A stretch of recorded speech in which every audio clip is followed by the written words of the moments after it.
अच्छा जी, यहाँ पर मैंने दराज पे ऑर्डर किया था, लिप लाइनर मंगवाए थे और ये लिप लाइनर मेरे आ गए हैं। अभी सुबह सुबह का टाइम है और ये पार्सल मैं ओपन करने लगी और ये देखें कितनी है लिप लाइनर। 1 2 3 4 5 6 के करीब है। तो अब इनके कलर ज़रा चेक करते हैं कि इनके कलर कैसे हैं। तो सारे मैंने ब्राउन में, पिंक में और इस तरह ये सारे शेड्स मंगवाए थे, ये जो कि कैजुअल कलर होते हैं। अगर डार्क भी चाहिए तो डार्क लगा लें, लाइट लगाने हैं तो लाइट लगा लें। तो ये देखिए, मैं चेक करके आपको बताती हूँ कौन कौन से कलर है। ये है कलर और ये सारे कलर अब आपके सामने आ चुके हैं, जो कि मैं आहिस्ता 1 बाय 1 लगा रही हूँ। और अब आप मुझे बताइएगा कि आपको कौन सा कलर अच्छा लगा है। तो मैं आपको बता भी दूंगी कि इसकी क्या प्राइस है, अगर आप पूछेंगे साथ के साथ ही। वैसे तो ये 500 से नीचे ही है इसकी प्राइस। और ये देखिए, ये सारे कलर हैं, दरमियान वाले 2 कलर मुझे पसंद आए हैं। तो अच्छा, चले हम बात कर लेते हैं। बिस्मिल्लाहिर्रहमानिर्रहीम। अस्सलाम वालेकुम, क्या हाल चाल है। अच्छा, एक बात और मैं आपको बता दूं कि ये जो डिटेल होती है ना, ये उतार लिया करें, फिर आपने जो उसका रैपर होता है वो थ्रो किया करें। तो जो इसको स्कैन करने वाले के लिए यहाँ पे ये स्टैंप दी हुई होती है ना, इसको आप थोड़ा सा रिमूव कर। आपने समटाइम कोई हिडन चीज़ मंगवाई हुई होती है कि जो कि आपने दूसरों को नहीं दिखानी होती, और वो आप चाहते हैं कि वो स्कैन भी ना कर सके। तो आपने क्या करना है, इससे कोई भी सीजर या कोई चम्मच वगैरह लेके ना इसको थोड़ा सा रब कर दें, तो फिर कोई भी स्कैन नहीं कर सकेगा। तो ये एक इन्फॉर्मेशन थी जो कि मैंने आपको दी है, होपफुली पे काम आएगी। तो जो हम ख़वातीन की ज़िंदगी है ना, वो काम करते करते गुजर जाती है, और काम करते करते ही सुबह होती है, काम करते करते शाम हो जाती है, लेकिन काम नहीं ख़त्म होते। हम कुछ भी कर लें, सफाइयाँ कर लें, हम बर्तन झाड़ू कर लें, हम बच्चों की देखभाल कर लें, घर वालों की देखभाल करें, लेकिन काम नहीं ख़त्म होते।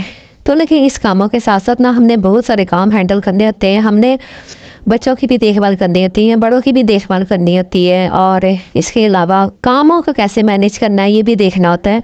कि जैसे कि जो मुल्की हालात हमारे चल रहे हैं ना, तो इसके हम होते हुए समटाइम कुछ मर्द हजरात जो है, हस्बैंड भाई वगैरह, वो भी काम वगैरह बंद करके घरों में बैठे हुए हैं, और बच्चों की स्कूलिंग, यूनिवर्सिटी, कॉलेजेस वगैरह ये भी सब बंद पड़े हैं। तो ऐसे हालात में घरों में ना एक उधम मचाया हुआ इन लोगों ने। तो इन लोगों को कैसे मैनेज करना है ये मैं आज आपको बताऊंगी, और इन लोगों के साथ क्या सलूक, क्या रवैया करना है। सबसे पहले तो हमने अपने आप को ना खुद ही रोल मॉडल बना लेना है। हम घर में जैसे भी रहते हो, लेकिन बच्चों के सामने ना हमने ऐसे बन जाना है कि जैसे हमारे अंदर कोई बुराई है ही नहीं। हमने नमाजें पढ़नी है, हमने टाइम पे खाना खाना है, घर को साफ़ सुथरा रखना है, और बच्चों से भी कहेंगे इसी तरह, यानी कि वो मसरूफ़ रहें। उनको पढ़ाई से बिल्कुल गाफिल ना होने दें, उनको किसी न किसी एक्टिविटी में लगाएं, उनको कलरिंग पे लगाएं, पेंटिंग पे लगाएं, कोई जो स्कूल से काम मिला हुआ है उस पर लगाएं। मैंने देखा है कि कुछ घरों में जो मर्द हजरात है ना, उन लोगों ने ना घर की औरतों को खाने पीने पे लगाया हुआ है। तो वो बस ये बना लो, वो बना लो। हालांकि घरों में रहने का मकसद ये नहीं होता। हम घर में रहने का मकसद ये होता है कि हम घर के कामों में मदद करें एक दूसरे की, और अपने आप को इस चीज़ के लिए तैयार करें कि खुदा न खास्ता कोई मुश्किल वक्त आ जाए तो हमने इसको किस तरह हैंडल करना है। बच्चों के जहनों को मजबूत करना है, ना कि मैंने देखा है कि कुछ घरानों में ना औरतें, लड़कियां डर जाती हैं ज़रा सी आवाज़ से, ज़रा सी मुश्किल से, या कोई मुल्की हालात की खबर सुन लेती हैं कि हाय अल्लाह अब क्या होगा, हाय अब क्या होगा, अब क्या होगा। कुछ भी नहीं होता। हमारा ईमान है कि जो हमारी मौत और ज़िंदगी जो है ना, वो अल्लाह ताला के हाथ में है। अगर जंग ना भी हो रही हो या मुल्की हालात ना भी ख़राब हो, तब भी हमने मरना तो है ही। तो ये ईमान हमारा मजबूत होना चाहिए कि मरने से नहीं डरना, चाहे वो जंग की हालत में हो, चाहे वो हम आम हालात में, या फिर हम तबई मौत मरें, या फिर हम बीमारी की हालत में मरें।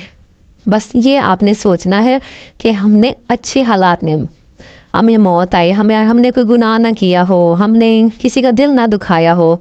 और मैं बात कर रही थी कि जैसे कि ना हमने खुद पे सवार नहीं करना, किसी कोई भी मुश्किल परेशानी हो ना, खुद पे संभार नहीं करना। और बच्चों को भी हमने यही तरकीब करनी है, अपने घर वालों को भी यही तरकीब देनी है कि अपने रूटीन वर्क काम करते रहें, लेकिन दिल में ना इस्तग़फ़ार पढ़ते रहें और अपनी नमाज़ों को पूरा रखें। बच्चों को ज़्यादा से ज़्यादा अंदर बाहर आने जाने की दुआएं याद करवाएं, खुद भी दुआओं के हिसार में रहें। क्योंकि ऐसा होता है कि जब हम दुआएं पढ़ लेते हैं ना, हम अल्लाह ताला की हिफाजत में देते हैं, और उन दुआओं के बदले अल्लाह ताला इतने सारे फरिश्ते पैदा करता है कि जो हमारे आगे पीछे ना हमारी हिफाजत करते हैं।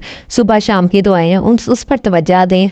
तो इन चीज़ों पर ज़्यादा तवज्जो दें, ना कि हम टीवी खोल के बैठे रहें कि हाय अब क्या हो गया, हाय अब क्या हो गया, अब क्या सूरत हाल जा रही है, अब क्या अपडेट्स जा रही है। तो मेरी तो हुकूमत पाकिस्तान और इंडियन गवर्नमेंट से भी यही दरख्वास्त है कि इस जंग को ना ख़त्म करें, अमन का माहौल पैदा करें, ताकि हम आम शहरियों की तरह रह सकें। क्योंकि हम मरे हुए तो पहले ही हैं, हम मरे हुए लोगों को और क्या मारना। हम अपने जो है ना हालात से लड़ रहे हैं, हम अपने जो है क्या कहते हैं गुर्बत से लड़ रहे हैं। और इसके अलावा बस हमें तो दुआओं की वैसे भी ज़रूरत है। तो ये हम जो है ना घरेलू ख़वातीन, हमें बस ये सोचना चाहिए कि हम अपने अंदर हिम्मत हौसला पैदा करें और मुश्किल हालात का कैसे मुकाबला करना है।